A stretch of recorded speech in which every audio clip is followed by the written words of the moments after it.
Hello friends, हम लोग सारफासी act का एक पार्ट देखे थे जिसमें हम सारफासी एक्ट का फुल फॉर्म, उसका हिंदी में क्या मतलब होता है, उसके 3 पार्ट्स किस तरह से अलग अलग काम करते हैं और एक फैक्चुअल क्वेश्चन में सेक्शन 1 देखे थे हम लोग। ठीक है ना, वहीं सेक्शन 1 से ही स्टार्ट करते हैं और आज केवल सेक्शंस के बारे में डिस्कस करेंगे जो सेक्शंस सारफासी एक्ट में इम्पॉर्टेंट है। ठीक है, सारे नहीं देखेंगे। तो चलिए शुरू करते हैं। अगर चैप्टर्स की बात करें तो टोटल 6 चैप्टर्स हैं और अगर सेक्शंस की बात करें तो टोटल 46 सेक्शंस हैं, यानी 46 धाराएं हैं। ठीक है ना, इस सारफासी एक्ट में। लेकिन पूरे पूरे पढ़ने नहीं हैं, वही पढ़ने हैं जो बहुत ज़्यादा इंपॉर्टेंट है या जो रिलेट करते हैं सारफासी एक्ट से डायरेक्टली। ठीक है ना, तो और इसके बाद ये भी ध्यान रखिएगा, जब भी लास्ट वीडियो में भी बताया था और अभी भी बता रहा हूँ कि जब भी आपको एग्ज़ाम देने जाना होगा तो उससे कुछ टाइम पहले इसको एक बार चेकआउट कर लेंगे। चैप्टर्स या सेक्शंस की संख्या कम ज़्यादा हो सकती है। ठीक है ना, ऑफिशियल वेबसाइट चेक कर लीजिएगा। तो सबसे पहले चैप्टर 1 देखते हैं। चैप्टर 1, इसका नाम क्या है? तो इसका नाम हम लोग देखेंगे प्रिलिमिनरी।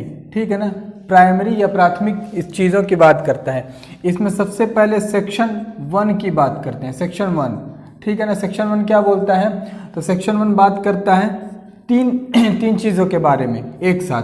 पहला, इस एक्ट का शॉर्ट नेम। दूसरा, इस एक्ट का एक्सटेंड कहाँ तक है, मतलब विस्तार कहाँ पर है। और तीसरा जो बात करता है कमेंस की बात करता है, कमेंसमेंट। ठीक है ना, मतलब कब लागू हुआ, शुरू, ये सारी चीज़ें। ठीक है ना, तो शॉर्ट नेम मतलब संक्षिप्त नाम, विस्तार और इसका पूरा का पूरा जो लागू होना, आरंभ होना, ये सारी चीज़ें। ठीक है ना, तो सबसे पहले शॉर्ट नेम अगर देखेंगे तो इसका शॉर्ट नेम है सारफासी एक्ट। ठीक है ना, इसका फुल फॉर्म कर लेंगे क्योंकि ये शॉर्ट में नहीं लिखना है। ये शॉर्ट नेम में पूरा नाम दिया हुआ है। तो आप लोगों को बता चुका हूँ, securitisation and reconstruction of financial asset and enforcement of security interest act 2002। ठीक है ना, ये इसका नाम है, बता चुका हूँ पहले वीडियो में, चेकआउट कर लीजिएगा। ठीक है ना, इसके बाद से शॉर्ट नेम के बाद एक्सटेंड की बात करते हैं। एक्सटेंड यानी इसका विस्तार। तो इसकी 2 डेट्स आप लोग को बताया था मैं, एक है 21 जून और दूसरा है 17 दिसंबर। ठीक है ना, दोनों का टाइम पीरियड 2000 ही है, ईयर जो है वो 2000 ही है, यानी 21 जून 2000 और 17 दिसंबर 2000। अगर 21 जून 2002 की बात करें तो इस समय क्या होता है, ये 21 जून को ये कमेंस हुआ था। कमेंस यानी इस दिन ये प्रारंभ हो गया था, शुरू हो गया था। ठीक है ना, और अगर 17 दिसंबर 2002 की बात करें तो इस दिन ये पूरी तरह से इनेक्ट हो गया था, यानी ये पूरी तरह से कानून बन गया था। ठीक है ना, ये पूरी तरह से यहाँ पर कानून बन गया था। ठीक है ना, तो क्या क्या बात है सेक्शन 1 में देखिए, शॉर्ट नेम, एक्सटेंड और कमेंसमेंट। शॉर्ट नेम में इसका नाम होगा securitisation and reconstruction of financial asset and enforcement of security interest act 2002। अगर इसके एक्सटेंड की बात करें, सॉरी यहाँ पर एक कमेंट्स पे सीधे आ गए हैं। अगर एक्सटेंड की बात करेगा तो सीधे आप लोग लिख देंगे होल इंडिया। ठीक है, यानी संपूर्ण भारत में इसका विस्तार होगा, एक्सटेंड होगा। ठीक है ना, और तीसरी बात हम लोग देखे थे, 21 जून 2000 को कमेंस हुआ यानी प्रारंभ हो गया ये, और 17 दिसंबर 2000 को ये इनेक्ट हो गया यानी कानून बनकर के आ गया। इसका स्क्रीनशॉट ले लीजिए। अब आते हैं सीधे सेक्शन 2 पर। सेक्शन 2 क्या बात करता है? सेक्शन 2 बात करता है डेफिनेशंस के बारे में। ठीक है ना, परिभाषाओं के बारे में बात करता है। तो सबसे पहले सेक्शन 2 का ए देखते हैं। सेक्शन 2A, सेक्शन 2 में बात करता है एपीलेट ट्राइब्यूनल के बारे में। एपीलेट ट्राइब्यूनल के बारे में। तो एपीलेट ट्राइब्यूनल यानी जहां पर आप अपील कर सकें, इसको हिंदी में बोलते हैं अपीलीय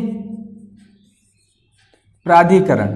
ठीक है ना, अपीलेट ट्राइब्यूनल की बात करता है ये, यानी अपीलीय प्राधिकरण। ठीक है ना, तो अपीलेट ट्राइब्यूनल कौन होगा? सबसे पहले सीधा से तो आपको पता चल रहा है कि जहां पर आप अपील कर सकते हैं, लेकिन ध्यान रखिएगा अपीलेट ट्राइब्यूनल एक्ट के हिसाब से हम लोग डिसाइड करेंगे। और एक एक्ट का नाम आप लोगों को बता रहा हूं, इस एक्ट का नाम है recovery of debts due to banks and financial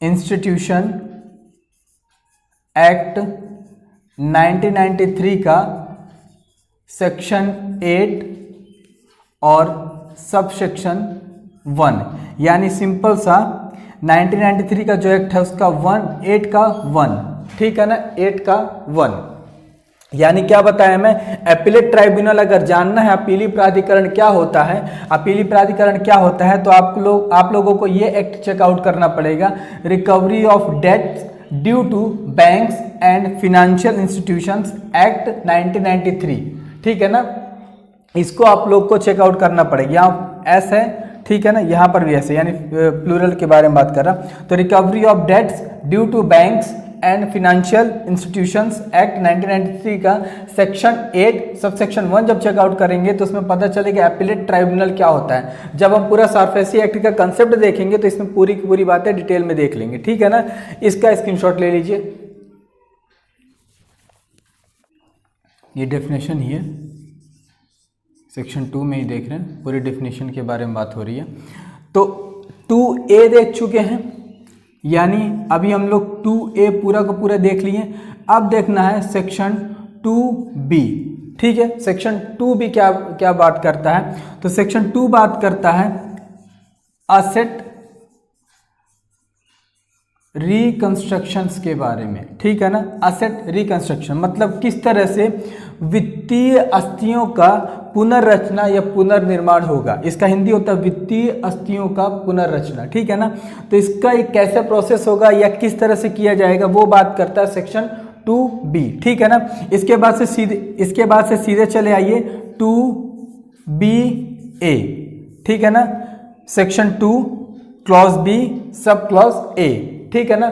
2BA ये क्या बात करता है, तो ये बात करता है ARCs के बारे में, असेट रिकंस्ट्रक्शन कंपनीज के बारे में, ठीक है ना। तो ये जो ARCs हैं इसकी परिभाषा क्या है, आप लोग को फुल फॉर्म तो बता ही दिया मैं, असेट रिकंस्ट्रक्शन कंपनी, यानी जो बैंकों की तरफ से संपत्तियों को बेचते हैं और बदले में पैसा लेते हैं, तो ये कंपनी होती है। इसकी डेफिनेशन अगर जाननी है तो आप सीधे कहाँ चेकआउट कर सकते हैं, कहाँ देख सकते हैं, जो RBI एक्ट है, RBI एक्ट का सेक्शन 3, इसमें बताया गया है कि ARCs क्या होंगे, यानी जो भी RBI एक्ट के अंडर में सेक्शन 3 के तहत रजिस्टर्ड होंगे वो ARCs कहलाएंगे, वो अकाउंट असेट रिकंस्ट्रक्शन कंपनी कहलाएंगे, ठीक है ना।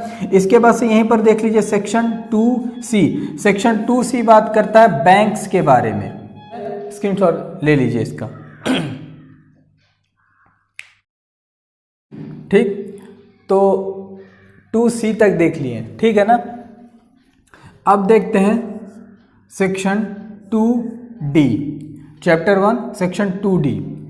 यहां पर किस चीज के बारे में बात करता है, सेक्शन 2D के बारे में। सेक्शन 2D में यहां पर बात करता है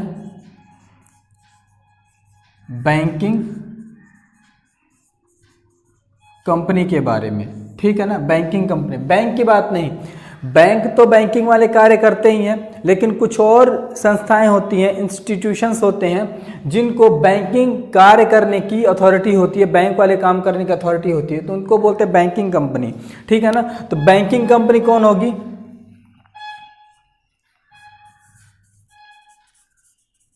banking regulation act 1949 section 5 clause C, ठीक है ना। बैंकिंग कंपनी जाननी है तो बैंकिंग रेगुलेशन एक्ट 1949 के सेक्शन 5C या क्लॉज C में चेकआउट कर लेंगे तो आपको पता चल जाएगा बैंकिंग कंपनी क्या होगी, जो बैंक की तरफ से बैंकिंग कंपनी काम करने की अधिकारी होगी। ये सब डिटेल में देखेंगे, अभी फैक्चुअल डेटा के रूप में बता दे रहा हूं। जिसे मान लीजिए पूछ ले कि चैप्टर 1 सेक्शन 2 या सब सेक्शन 2D क्या बात करता है या बैंकिंग कंपनी कहां पर है, तो 2D 2C 2E ऐसे करके, तो ये आपको पता होना चाहिए। सारे तो नहीं देख रहे हैं, जो इंपॉर्टेंट्स हैं वही वाले चेकआउट कर रहे हैं, ठीक है ना। तो यहां तक बातें क्लियर होंगी। यहाँ तक बातें क्लियर है। एक चीज़ और लिख लीजिए, यहाँ पर जगह है, तो 2F के बारे में, 2F किस बारे में बात करता है, तो 2F बात करता है बोरोवर के बारे में, ठीक है ना, यानी जो भी उधार करता होगा उसके बारे में बात करेंगे। यानी ऐसा व्यक्ति जो बैंक से उधार ले, बदले में कोई सिक्योरिटी रखे और एक प्रॉमिस करे, एक देनदारी की बात करे कि हाँ इतने दिनों में मैं आपका ये जो पैसा है उसको लौटाऊंगा ब्याज के साथ, अन्यथा आप संपत्ति बेच सकते हैं। ऐसे करार करके, ऐसे संधि, ऐसी समझौता करके जो पैसे लेगा बैंक से, वो बोरोवर कहलाता है। फिर से इसको डिटेल में देखेंगे, ठीक है ना। तो चैप्टर 1 प्रिलिमिनरी में सेक्शन 2 डेफिनेशन के बारे में देख रहे थे। 2D में देखे banking company, banking regulation act 1949 के सेक्शन 5 के क्लॉज C में जो मेंशन होंगे वो बैंकिंग कंपनी होगी। 2F बात करता है बोरोवर के बारे में, देख लिए। यहीं पर थोड़ी सी जगह है तो चेकआउट देख लीजिए, यहाँ पर 2HA ये क्या बात करता है, ये बात करता है डेट, यानी डेट क्या होगा, ठीक है। तो फिर से वही चले जाइए जो आपको लोगों को बताया था, recovery of debts due to banks and, दिखाई दे due to banks and financial institutions act 1993। तो 2HA बात करता है डेट के बारे में, recovery of debts due to banks and financial institution act 1993 में जो मेंशन होगा वही कहलाएगा डेट, ठीक है ना। तो ये इतनी बातें आप स्क्रीनशॉट अब ले लीजिए। फिर इसी को आगे बढ़ाते हैं वही डेफिनेशन वाले टॉपिक में, आई, ठीक है ना। इसमें क्या बात करता है, इसमें बात करता है DRT के बारे में, डेट रिकवरी ट्राइब्यूनल्स के बारे में बात करता है, ठीक है ना। डेट रिकवरी ट्राइब्यूनल, इसका फुल फॉर्म बता चुका हूं, नहीं तो फिर आगे बताएंगे, फिलहाल यहां बता दे रहा हूं। डेट रिकवरी ट्राइब्यूनल इसको बोलते हैं। तो डेट रिकवरी ट्राइब्यूनल कौन होंगे, वही फिर से चले जाइए, recovery of debts due to banks and financial institution act 1993 सेक्शन 3(1) में जो होगा वही कहलाएगा आपका DRT, ठीक है ना। 3-4 बार इसको लिख चुका है, इसीलिए यहाँ पर इतना रफ लिखा हूँ, आप लोग समझ चुके हैं। DRT 2I में बात करता है सारफेसी एक्ट के, यानी अगर recovery of debts due to banks and financial institution act 1993 में चेकआउट कर लेंगे, सेक्शन 3 का 1 में देखेंगे तो आपको पता चल जाएगा कि DRTs क्या होते हैं, ठीक है ना। ये चैप्टर 1 की जितनी इंपॉर्टेंट चीज़ें थी वो कंप्लीट हो गई। इसके बाद से चैप्टर 2, ठीक है, चैप्टर 2। यहाँ पर चैप्टर 2 में ज़्यादा सेक्शंस इंपॉर्टेंट नहीं है, यहाँ केवल आप इसका नाम याद रख लीजिए, चैप्टर 2 का नाम क्या है। तो चैप्टर 2 का नाम है regulation of securitisation of reconstruction of financial assets of banks and financial institutions, ठीक है ना। तो इस चैप्टर 2 का नाम है, आप लोग के सामने लिख दिया हूँ, regulation of securitisation of reconstruction of financial assets of banks and financial institution, ठीक है ना, ये इसका नाम है। स्क्रीनशॉट ले लीजिए इसका। अब आते हैं चैप्टर 3, ठीक है। चैप्टर 3 ये बात करता है enforcement of security interest, enforcement of security interest. इसमें 2 सेक्शन आप याद करेंगे, सेक्शन 13 और सेक्शन 18, सेक्शन 13 और सेक्शन 18, ठीक है ना। तो सेक्शन 13 में सीधा इसका नाम लिख दिया गया, पूरा नाम आप लोग याद कर लेंगे, जो चैप्टर का नाम है कॉपी पेस्ट यहीं कर देंगे, ठीक है ना। सेक्शन 18 प्रोसेस की बात करता है, प्रोसेस कैसी, अपील टू अपीलेट ट्राइब्यूनल्स, ठीक है ना। यानी आप अपीलेट ट्राइब्यूनल जो है, जहां अपीली प्राधिकरण है, वहां पर अपील किस तरह से करेंगे, इसके बारे में सेक्शन 18 पूरी बात करता है, जो हम इसके कंसेप्ट में पूरी तरह से समझेंगे, ठीक है ना। तो चैप्टर 3 का नाम है एनफोर्समेंट ऑफ सिक्योरिटी इंटरेस्ट, ठीक है। सेक्शन 13 बात करता है सेम टू सेम, लिख देंगे आप लोग। सेक्शन 18 में बोला गया अपील टू अपीलेट ट्राइब्यूनल्स के बारे में, ठीक है ना। यहां तक बात क्लियर है। अब यहीं पर छोटा सा देख लेते हैं चैप्टर 4 के बारे में, ठीक है ना। चैप्टर 4 का नाम है सेंट्रल रजिस्ट्री। दूसरा चैप्टर देख लीजिए, चैप्टर 4A, कैपिटल ए है, इसका नाम है registration bye secure creditors and other creditors, ठीक है ना। तो चैप्टर 3 का नाम है एनफोर्समेंट ऑफ सिक्योरिटी इंटरेस्ट।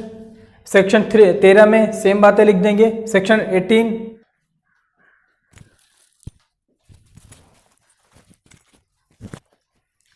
चलिए राइट चलेंगे, कोई दिक्कत नहीं, पढ़ लेंगे इतने में भी, ठीक है। तो चैप्टर 4 सेंट्रल रजिस्ट्री के बारे में बात करता है। चैप्टर 4 है registration bye secure creditors and other creditors के बारे में बात करता है। इसके स्क्रीनशॉट ले लीजिए, ठीक है। लाइट चलेगी, कोई दिक्कत नहीं। जो चमक आ रही है यहाँ पर नहीं लिखूंगा मैं, ये वाला जो एरिया यहाँ पर नहीं लिखूंगा, इधर लिख देता हूँ, ठीक है ना। ज़्यादा कुछ है नहीं तो फिर पूरी शुरू से वीडियो बना देता है, लेकिन छोटी सी बात है इसमें। बस आपको याद रखना है चैप्टर 5, ठीक है, और याद करना है चैप्टर 6, कुछ नहीं सेक्शन इसमें। चैप्टर 5 का नाम आप लोग याद रख लेंगे। यहाँ पर इसका नाम है ऑफेंस एंड पेनाल्टीज, ठीक है ना। मतलब जो भी दंड वगैरह करेंगे और उसके जो भी प्रावधान होंगे उसके बारे में बात करता है। और ये बात करता है मिसलेनियस के बारे में, विविध के बारे में, ठीक है ना। तो चैप्टर 5 बात करता है ऑफेंस एंड पेनाल्टीज के बारे में, और चैप्टर 6 बात करता है मिसलेनियस के बारे में, ठीक है ना। उम्मीद करूँ आप लोग को सारी बातें समझ में आई होंगी, क्योंकि इसमें बस फैक्ट था, तो ज़्यादा एफर्ट नहीं लगाया हूँ समझाने के लिए। बस आप लोग को इसका नोट्स बना लेना है और उसको याद कर लेना। पसीना आँख में जा रहा है, बहुत तीखा लगता है, ठीक है। तो आप लोग को बस इसमें याद करना है, ज़्यादा कुछ करना नहीं है, ठीक है ना। जो 2 चीज़ें बता चुके आप लोग को, सरफेसी एक्ट वाली 2 वीडियोस आ चुकी, ठीक है ना। पहले वीडियो में आप लोग को इसका पार्ट बताया था, फुल फॉर्म बताया था, कितने पार्ट में काम करेगा।